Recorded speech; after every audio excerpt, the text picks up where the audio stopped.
नमस्कार, मैं क्रांति संभव। आप देख रहे हैं टीवी इंडिया। स्वागत है आप सभी का रफ्तार में। आज के एपिसोड में नई गाड़ियों, नई सवारियों की जो फेहरिस्त है उसमें सबसे ऊपर है ये नई Hyundai की एलीट i20, जिसे अभी तक चलाने का मौका हमारा नहीं बन पाया था। लेकिन आज के एपिसोड में हम जानेंगे इस गाड़ी के बारे में, ख़ास तौर पर कि कितनी अलग है ये पुरानी i20 से, क्योंकि अब इतने सारे सोर्स हो गए हैं कि आपने इस गाड़ी के बारे में लगभग सभी तकनीकी जानकारियां तो इकट्ठा कर ही ली होंगी। तो कुछ सवाल ज़रूर उठे होंगे आपके जहन में कि पुरानी i20 के मुकाबले इसका प्रदर्शन कैसा है, जो तब्दीलियां हैं वो कैसी हैं, जिस सेगमेंट में ये गाड़ी आई है वहाँ पर कैसे स्टैंड करेगी, और इसके अलावा Hyundai के लिए ये गाड़ी कितनी अहम है।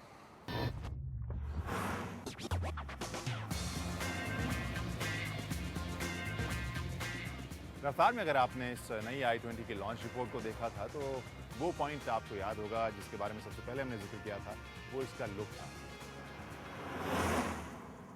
Hyundai के पूरी पोर्टफोलियो अगर हम देखें, सभी गाड़ियां जो हिंदुस्तान में हाल फिलहाल में नई आई हैं, जो अपडेट हुई हैं, उन सब में एक ख़ास डिज़ाइन फ़िलासफ़ी का Hyundai ने इस्तेमाल किया था, जिसके बारे में काफ़ी चर्चा थी। हिंदुस्तानियों को ये काफ़ी पसंद आई थी, बल्कि दुनिया भर में जहाँ अहम मार्केट है Hyundai के लिए, उन सभी जगहों पर फ्लूइडिक स्कल्पचर डिज़ाइन फ़िलासफ़ी की चर्चा थी। लोगों ने उसे पसंद किया था।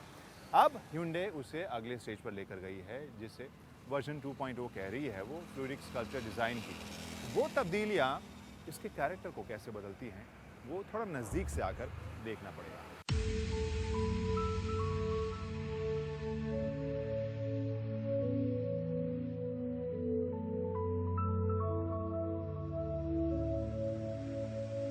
यहाँ पर जिस तरीके से इसे प्रोमिनेंट बनाया है कंपनी ने, वो काफ़ी इंटरेस्टिंग लग रहा है। इसके कैरेक्टर को बहुत हद तक बदल रहा है। अगर हम इसके हेडलैम्प के ऊपर जो हुड को देखें, ये जो लाइन है जिस तरह से थोड़ी इसे थोड़ा दबाया गया है, उससे कुल मिलाकर जो ये लुक है वो ज़्यादा चौड़ा इसको फील दे रहा है। जो इसका चेहरा है वो पहले से ज़्यादा चौड़ा लग रहा है, और साथ में एक और ख़ास एलिमेंट इसे बहुत हद तक यूरोपियन बना रहा है। इसके बाद आप अगर इसके साइड में देखें तो यहाँ पर इन दोनों पिलर्स को पूरी तरह से ब्लैक किया गया है। ये आमतौर पर कई गाड़ियों में होती है। यहाँ पर एक अलग से ब्लैक का एलिमेंट दिया गया है। एक ख़ास तरह का इसकी छत को एक तरह से फ्लोटिंग शक्ल देने की कोशिश की गई है। इंटरेस्टिंग, ये शार्प और इंटरेस्टिंग दोनों लग रहा है। इसके अलावा जो एलिमेंट बहुत से लोगों को पसंद आ रहा है, मुझे भी काफ़ी पसंद आया है, वो इसका टेल लैंप है। न सिर्फ काफ़ी शार्प और अच्छे टेस्ट में बनाया गया स्टाइलिश डिज़ाइन है, साथ में LED का जो इस्तेमाल है और जिस तरह की फ़ील आ रही है, वो कहीं ना कहीं इसे अपने सेगमेंट से कहीं ऊपर की फील दे रही है, इसे और प्रीमियम बना रही है। तो लुक के हिसाब से मुझे लग रहा है कि ये जो नया फ्लूइडिक स्कल्पचर डिज़ाइन फ़िलासफ़ी का जो वर्जन है, वो इस i20 में बहुत उभर कर आ रहा है। इसे एक कहीं ज़्यादा ग्लोबल कंटेम्प्रेरी फील दे रहा है इसके लुक को, और हमें लगता है कि ग्राहकों को एक अच्छा कॉम्बिनेशन मिलेगा कोरियन और यूरोपियन के लुक के मिक्स का।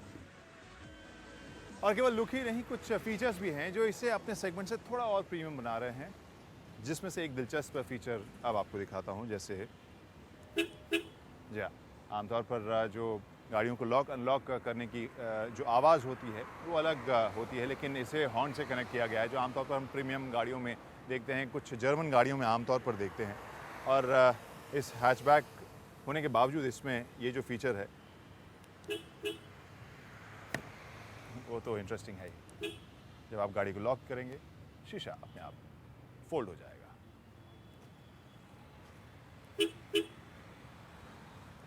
और जब गाड़ी के बाहर खड़े हैं तो फिर इसके अब पैसा वसूल फीचर्स के बारे में बात कर लें, कितनी प्रैक्टिकल और कितनी सुविधाजनक है। अगर हम सामान रखने की जगह को देखें तो i20 वैसे भी इसके लिए इसकी तारीफ़ होती थी। जगह आपको काफ़ी मिलेगी इस हैचबैक गाड़ी में भी, और यहाँ पर भी आपको जो स्पेस मिल रहा है वो काफ़ी अच्छा स्पेस है। और अब अंदर बैठते हैं, अंदर का नज़ारा भी दिखाते हैं। मुझे एक चीज़ जो महसूस हो रही है, आप सीट को देखें, जो बकेट सीट जिसे कहते हैं, बहुत ज़्यादा कुशन तो नहीं है, लेकिन फिर भी आपको लंबी दूरी के लिए आरामदेह शेप वाली, यानी आपको पकड़ के जकड़ के ये सीट चलेगी, और ये कहीं ना कहीं आरामदेह आपको लगेगी जो सीट है। इसके अलावा जो हैचबैक गाड़ियों की आमतौर पर खूबियाँ होती हैं, वो आपको ये कि आप आराम से इसमें बैठ सकते हैं, साथ में आपको हेड स्पेस भी ठीक ठाक मिलता है, और वो मुझे यहाँ पर मिल रहा है।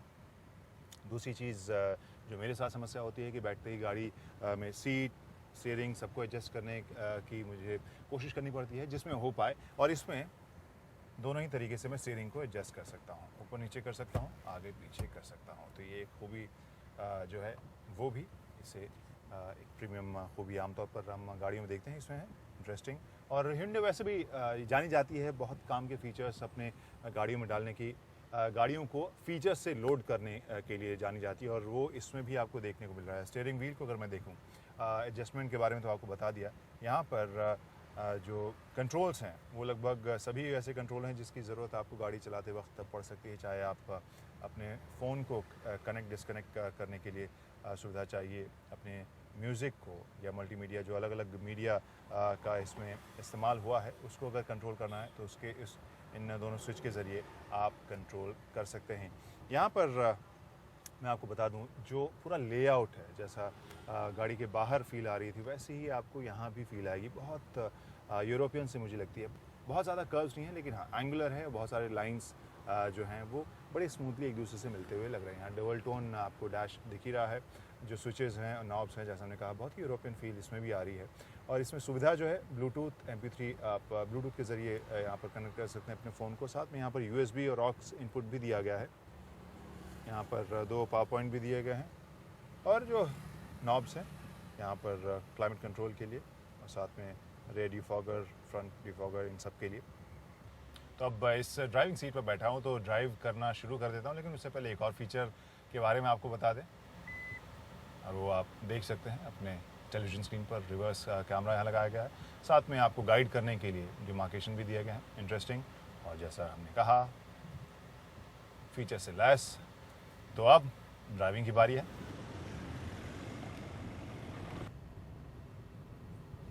पहली फील हम लेते हैं, आपको बता दें इसके इंजन विकल्पों के बारे में। पेट्रोल और डीजल विकल्प हैं और उनके आंकड़े भी एक बार देख लीजिए आप।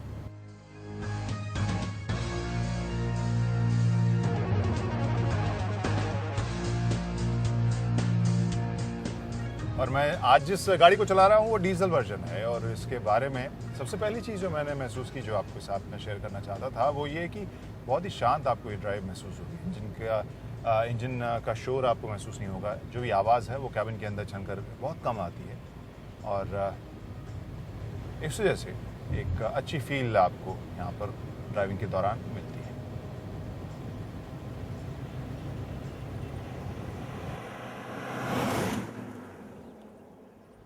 तो अब इस गाड़ी की ड्राइव के बारे में आगे हम बात करें, आगे बात बढ़ाएं, लेकिन उससे पहले आपको बता दें कि मौसम ने थोड़ी सी अंगड़ाई ले ली है।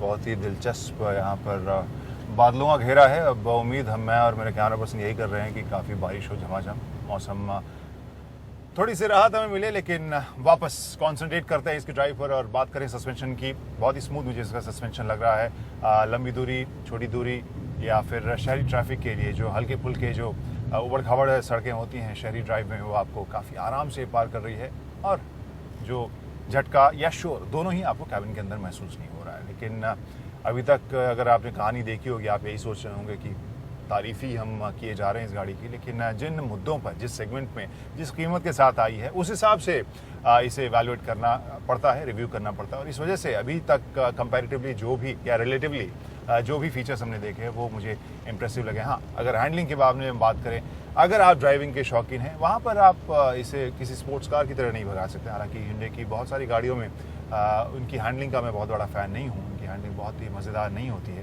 तेज़ रफ्तार में जब आप उसे मोड़ें, उनकी पकड़ वैसी नहीं होती जहाँ जैसी कई गाड़ियों की होती है, लेकिन वो पैकेज बहुत बढ़िया होती है।